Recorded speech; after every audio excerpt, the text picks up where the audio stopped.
If I put the word ocean and plastic in the same sentence, what are you thinking of? All the stuff that we put in, the problem, right? But what if I told you that there's a new way to think about oceans and plastics, one that is a solution? Today, I'm going to head inland to Pune to talk with Neha Jain and her team at Zerocircle, who have come up with just that. A solution that is not only biodegradable, but also edible.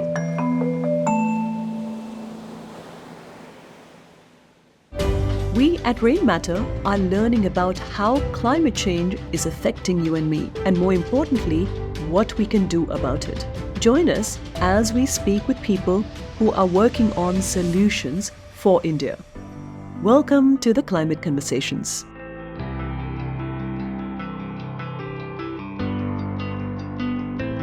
The startup is called Zerocircle, and they're based at ICL Innovation Park, an enterprise incubator in Pune.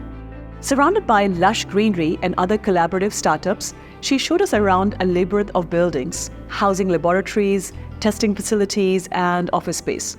We sat outside the Venture Center in the common area to have a chat. Thank you very much, Neha, for making the time today. Let's start with Neha explaining exactly what Zerocircle does. So Zerocircle makes ocean-safe materials from locally sourced seaweed. This is the simplest explanation of what we do. Zerocircle works with two main varieties of seaweed, the brown sargassum. This is found in most parts of the world. And some other varieties of red seaweed. The first product that we've made out of that is an ocean-safe compostable material, which looks like plastic but is not plastic. We're still trying to come up with a new word that is not plastic and not natural, because natural means like just everything. Crushed seaweed is poured into this reactor with an aqua solvent, which basically means a water solvent. What we're trying to do is we're trying to extract carbohydrates from that, because a part of the carbohydrate is what we will use in the making of the films. The liquid is filtered, leaving behind a pulp which has other uses explained later. The remaining brown muddy water is then mixed with the salt solution, where it curdles into a gooey texture. Further filtration and heating of the liquid is then undertaken. After some time, it then goes into a precipitation process where it becomes a gel-like material. And remember, it's edible? I'm sure, like me, you want to know how it tastes. Neha led the way and I had to follow. So how does it taste? Like nothing. Nothing. So it's a native polymer. It occurs in nature. So when you're done with that kind of plastic, it goes away. It can go in the marine environment, it can go into the ocean environment, and it breaks down over a few days, a few weeks, depending on the temperature and the climatic conditions. So how does someone with no qualification or work experience in the sciences end up making a plastic-type material from seaweed? It seems plastic is the key word. While incredibly useful in our daily life, it is what happens at the end of its useful life that causes major problems. The majority of plastics are either burnt or dumped, polluting our environment and our own health. Neha had read about the food and beverage containers leaching chemicals and microplastics. There are many facts that you come across and something would hit you, right? And personally, that hit me a lot. And then I started researching on why do microplastics actually end up in our food chain and how does that happen? Such was Neha's thirst for knowledge and desire to make a change. She began strictly controlling the plastic that came in and out of her household. She also started working pro bono, learning from architects about various building materials and from others researching the life cycle of waste. I met one of the documentary filmmakers who worked in a landfill. And he told me, what's the cost of a material in a landfill? Who wants what material? Metal has value, aluminum has value, PET has value, but plastic has no value. How did you stumble into seaweed? I think I was doing a lot of research around resources, right? Like, so if you're going to say that I do not want fossil fuel, what is the resource that you're going to depend on, right? To make a material, you need some material, some resources. So if it's not that, then you're going to move towards something bio-based. But when you look at bio-based, we're going to look towards our land, right? Where we grow plants and trees. Trees are clearly not a good sort of resource because that's what's making your oxygen. But when you look at agriculture, you're going to make this material out of agriculture. Agriculture itself is responsible for a quarter of emissions. But even if you were to argue that, hey, it's for food, But here we're talking about single-use applications that you're going to use it for a minute or maybe a few seconds and going to throw it away. Is that the best use of your food? So if land is not an option, if agriculture is not an option, if food is not an option, then what is? And when I came across seaweed, there were three things that were most fantastic about seaweed. Is that it does not require land. Problem solved. It does not require fresh water. So no water issue. And it grows really, really fast. And the fourth amazing thing is that it captures carbon really fast. So when we talk about a climate issue, it's not taking a lot from the planet. And when it goes away, it does not ask us to sort of break it down. Nature knows how to take its course. So seaweed as a resource solved a lot of problems, but it was still not solving the problem of chemistry. And that's when I started looking at institutes and scientists to help me out. Do you then have to go and seek out these experts, or what came first? Why did you decide to set up a company?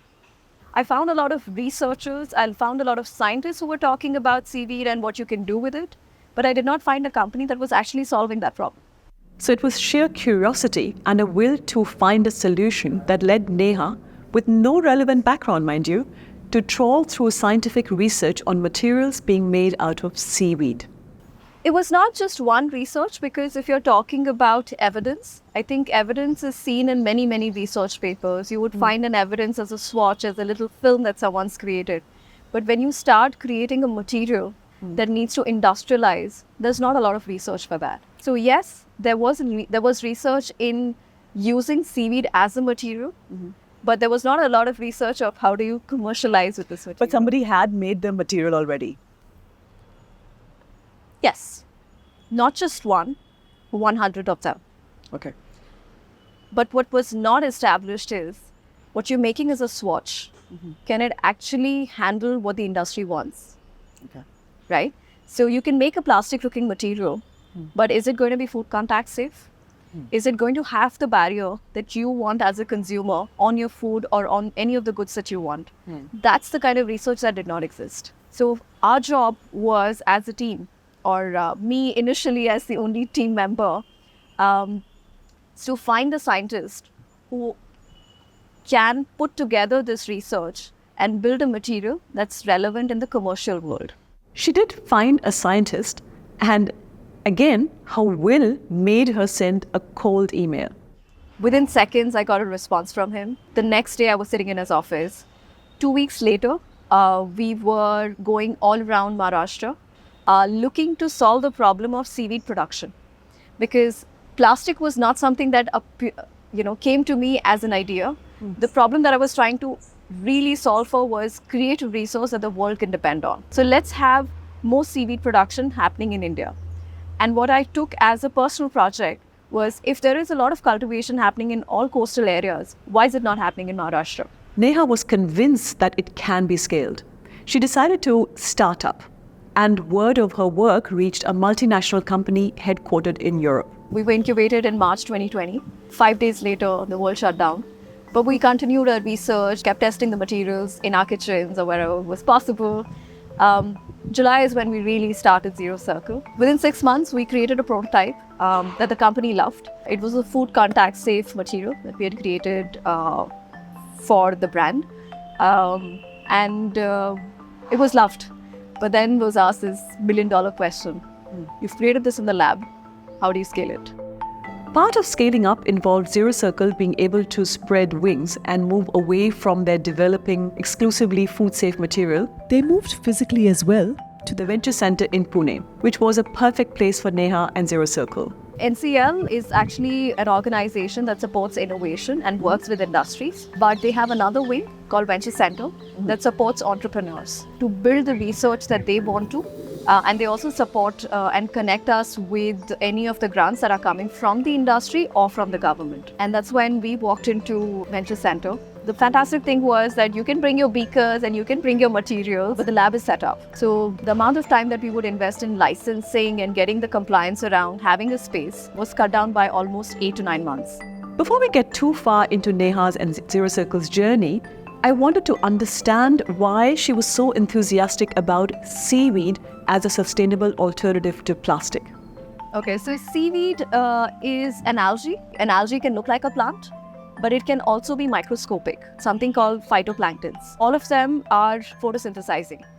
But the phytoplanktons, which are microscopic, are found on the sea, the upper sea. They are converting carbon dioxide that's dissolved in the ocean with photosynthesis, and are responsible for the oxygen that we breathe. Phytoplanktons also maintain a very important cycle in the ocean. You could say that they are one of the most important producers, the first producers of food in the entire cycle that happens in the ocean. Speaking of food, the food packaging industry is estimated to be worth more than $350 billion in 2022. With plastic being a high percentage of the food packaging industry's waste, Neha is obviously keen to develop alternatives. When wrapping and containing food or liquids, the material has to act as a barrier against certain elements. Take chocolate, for example, something most of us can relate to. Chocolate first needs a barrier against oil, but also against oxidation. So if I wrap chocolate in paper, it gets very oily. Exactly. Right? Because of that. Okay. So you need, number one, that. You also need a very, very strong oxygen barrier. Okay. Because oxygen is going to make things rancid. So you need an oxygen barrier so that things don't oxidize. Right. Right? And then there are other layers of barriers, right? So in the world, we can make 1,000 things. It was important for us, what are the things that we can actually focus on and do it really well? What's its core capability? So we said, let's go after the things that we know and we can do better. Okay. And that's why we went after food and, things, fashion and the products, that I would love. Right. Whilst Neha may have loved those industries, the question is, do those industries love the product? For Zerocircle seaweed plastic to be a usable option, it needs to tick certain boxes. Does it have the strength? This is a tensile testing machine which follows a ASTM standard, which is ASTM D882. It has elongated up to around 48 mm. Does it have the sealability? Luckily, the material can handle both. When we work with brands, the number one question is asked, is it heat sealable? It's a very, very printable material. It's a very transparent material. Not every kind of plastic requires to be transparent. So we've created a range of plastics which can be as opaque as you want without putting any dyes in it. So we work on the extracts that we get from seaweed, and then make transparent grades, opaque grades, translucent grades. Translucent grades are actually liked a lot by the fashion brands because their consumers are very, very conscious. So if you're looking at buying something linen and that's made out of organic cotton, and if that comes wrapped in plastic, you as a consumer are not going to feel great about it. And that's what the brands also want to sort of inculcate in their packaging. So when they want to buy a material, they want the tactile properties of that material also to be different. So while I have one brand that wants the material to look exactly like plastic, behave like plastic, I have another range of customers who want it to be different in its look and feel, touch and feel, everything. So over the last 3 years, we've been able to customize the packaging just by changing the input. What about that initial brand that came to you with the food? Did they adopt what you've built in their food packaging? Yes. The one thing that we also realized is while we're trying to scale it, they need it at the scale for the smallest SKUs that they work with, which is 100x from what we would do in year 2. Right. So it was important for us to transition to larger brands while we are building a product for a brand where we're sort of meeting all the requirements versus the requirement of just scale, right? So we needed that transition point.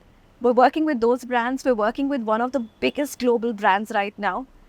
But the problem here is that we need to produce fast and in much, much larger volumes. To help them scale up, the team will be moving again in Pune. At their new site, they will be able to produce pellets, coatings, and even tree-free paper from the waste biomass. It's currently exciting times for Zerocircle. Just as they have been developing various products for the needs of customers, Neha also explained to us how it's not always the same person within the companies that typically Zerocircle works with. We work with different groups in a company. Depends on the structure of the company. We work with sometimes the CSOs of the company, which is the sustainability officers. It can be the head of R&D. It could be the procurement department, depends. We do this entire validation journey with each brand. It takes about 2 months to 6 months, depending on who we're talking about. Why did you go to the brands first rather than the Work with those packaging guys. manufacturers? So for the leverage. Yeah, so when consumers make noise about it, brands start caring. Yay. But- Okay, so something changes. Right. Let's talk about cost. I mean, I as a consumer obviously want better stuff. I'm willing to pay a little bit more if it's pre-scale, but not forevermore. Correct. So where are we at in terms of costs? So it depends. So So seaweed as a material, is it much more costly than plastic? seaweed as a material can be more expensive as for plastics.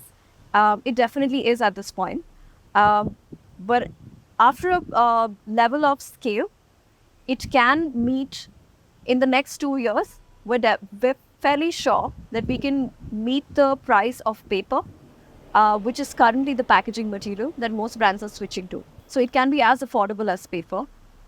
In the next 5 years, it could be as affordable as the thin films that you buy, which are completely synthetic. We've made that material as affordable as plastics. And that's why one of the first things that we're taking to market is the coating, because we want to make sure that we're not just exporting this material, we're actually introducing this material in India, where price is an important factor when we look at transitions. When something looks like plastic, feels like plastic, and acts like plastic, but isn't plastic, my worry was about what the end user would do, how they would dispose of it. Would they try and recycle it? Neha believes in education by themselves and also by the brands utilizing it.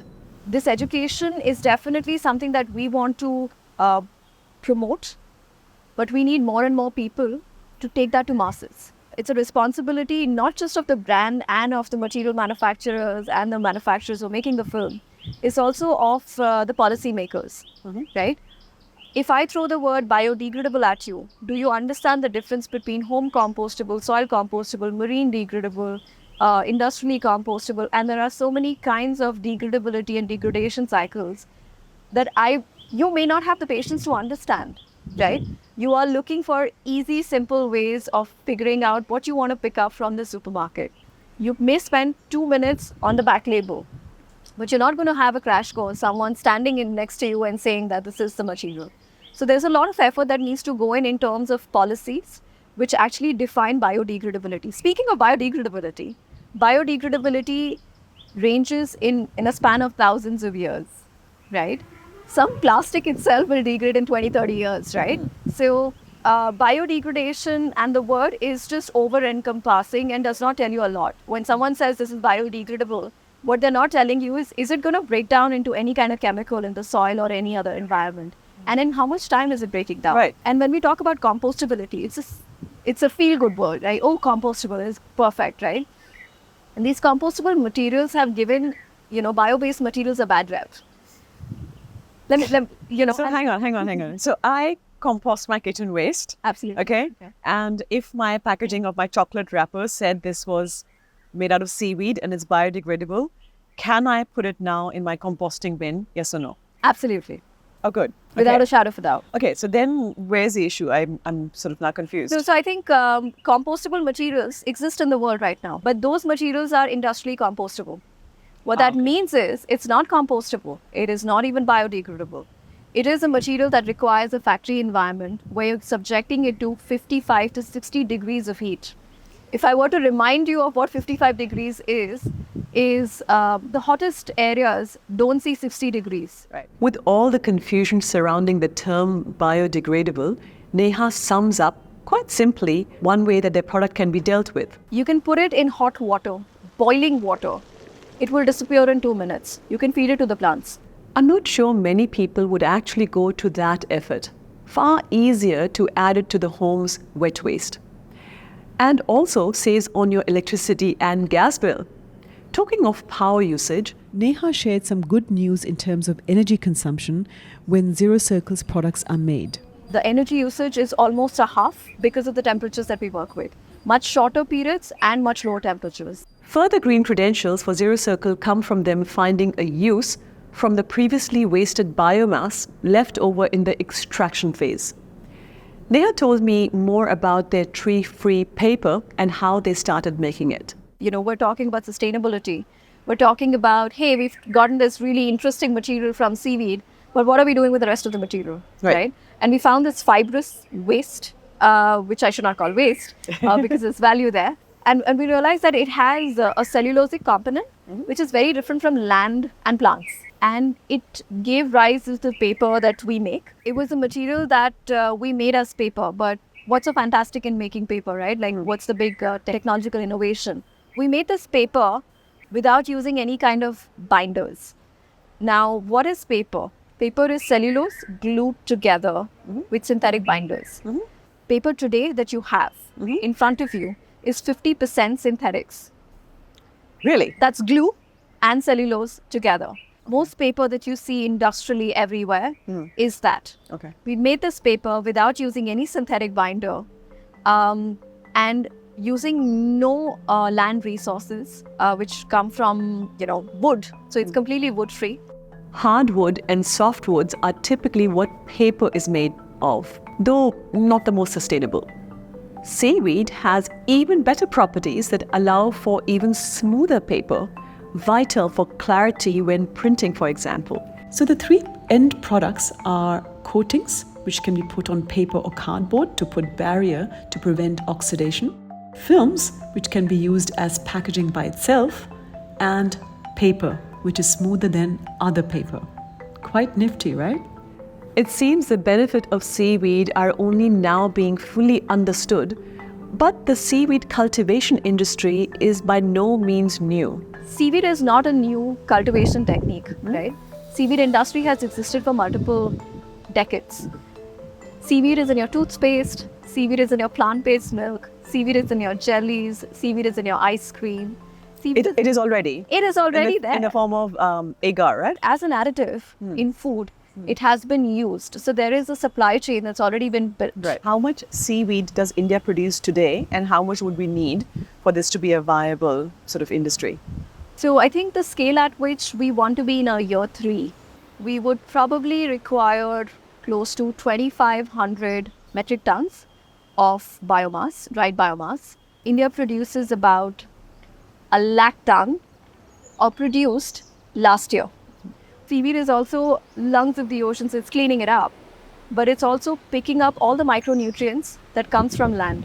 Right. And that's why it goes into the making of food. Seaweed, for vegans, is also one of the rarest form of B12 that comes from a plant source. It has iodine and many, many other minerals, right? When we talk about scales, fertilizer industry is right at the bottom.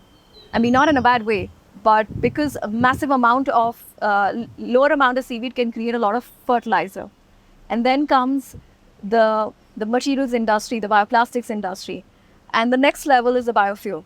Right. There are multiple innovators in this value chain who are doing this. I read also that seaweed farms can actually block light for life under it. So are we really thinking this through in terms of what are the downsides of scaling this at a massive, massive scale? I think there are two huge differentiation there. One is an algal bloom and the other one is a farm.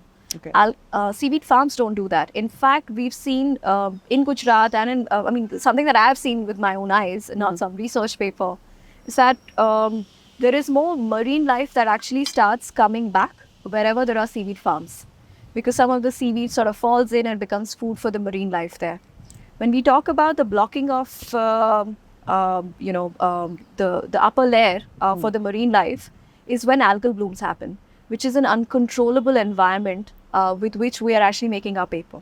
Right. So seaweed farms are very, very controlled, and they're not really like a biotechnological innovation there. It's a very, very simple way of doing that.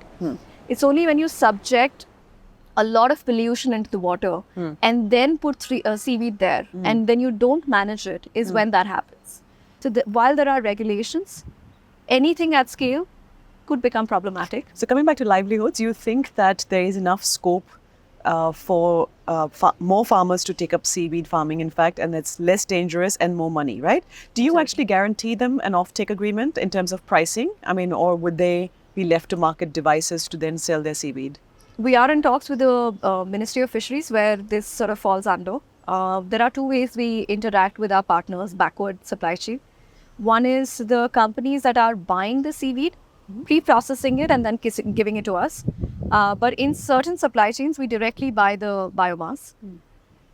In that case, what we are doing is there is a set price, which is an international standard. If a single person were to actually do this over a year, they can make 20,000 just with a few rafts together and make 20,000 per month, right?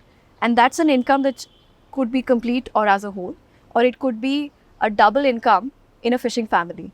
They don't have to subject themselves to long hours of work. We're talking 4 hours, where most women in a fishing family go and do the farming work, where they maintain the crops, and the fishermen, well, not stereotyping the gender here, but this is what the traditional practice is. They go into the high seas and they catch the fish. So it supports a larger community without sort of disrupting and taking them to some other place, a factory environment.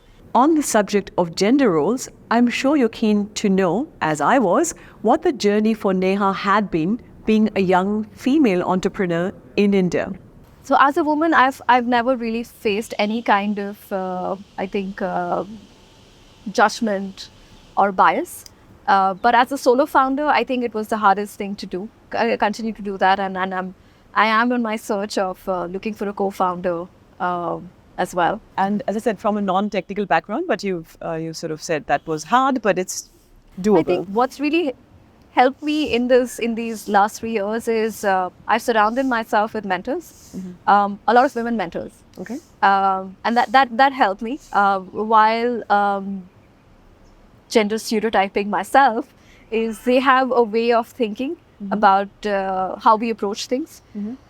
When I talk about a product, I would talk about my product in the most modest way. I would talk about scale, not with overconfidence. That may not always happen, with not calling it out. Let's call it out. No, but there have been studies that say men tend to be confident in their abilities, and women, until they fulfill all their requirements, don't put their hand up. So that's a well-documented study, right? That's what you're referring to, that you've observed. Yeah, right? I think so. When we talk about scale, we talk about scale sensibly, and with data that can be backed by science, right? And not the arrogance of a business person. Right. So I think that's the differentiation I would have, especially when I talk about and represent Zerocircle. Right. So whilst Neha may prefer to stay conservative in her estimates, her journey gives us hope that not only can we find solutions, but also that we don't need to leave it to the scientists. If you and I are curious enough, we can contribute. I hope you enjoyed this episode of the Climate Conversations. I'm Hansi. See you next time.